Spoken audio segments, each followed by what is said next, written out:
ప్రకాశం జిల్లా ఎర్రగొండపాలెంలో ప్రభుత్వం తమ డిమాండ్ల పట్ల నిర్లక్ష్యం వహించడాన్ని నిరసిస్తూ అంగన్వాడీ కార్యకర్తలు చేస్తున్న సమ్మె 6వ రోజుకు చేరుకుంది.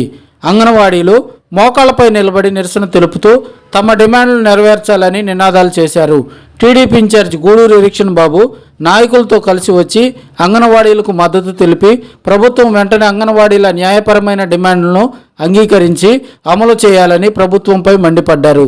ఈ సందర్భంగా అంగన్వాడీలు ఒళ్ళు బలిసి సమ్మె చేస్తున్నారని బొబ్బులి ఎమ్మెల్యే అప్పలనాయుడు అనుచిత వ్యాఖ్యలు చేశారని ఆరోపిస్తూ ఆయన క్షమాపణ చెప్పాలని కోరారు. సీఎం జగన్ తన డిమాండ్ల పట్ల నిర్లక్ష్యం వహిస్తున్నారని అంగన్వాడీలు ఆవేదన వ్యక్తం చేశారు.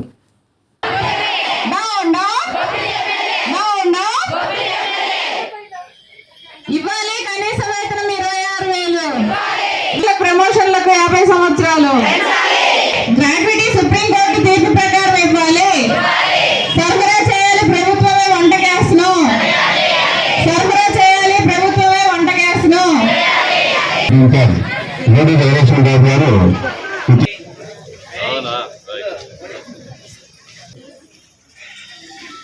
అంగన్వాడీ పరిధిలో ఉన్నటువంటి అంగన్వాడీ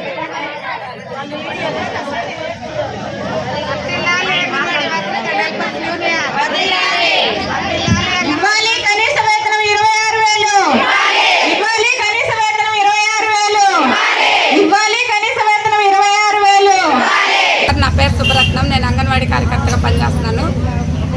ఇప్పుడు బొబ్బిలి ఎమ్మెల్యే గారు మా అంగన్వాడీ టీచర్స్ గురించి చాలా దారుణంగా మాట్లాడారు.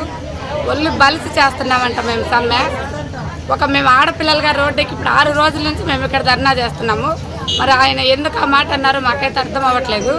కానీ ఆయన ఆ మాట అన్నందుకు ప్రతిఫలంగాను వచ్చి మా ఎదురుగా వచ్చి అమ్మ మమ్మల్ని క్షమించండి, మేము పొరపాటున అన్నాము, అంగన్వాడీ కార్యకర్తలు చేసే కృషి వాళ్ళ పనిని మేము గుర్తించలేకపోయాము అని చెప్పి మా దగ్గరకు వచ్చి ఆయన క్షమాపణ చెప్పాలి. అదే మేము డిమాండ్ చేస్తూ ఉన్నాము.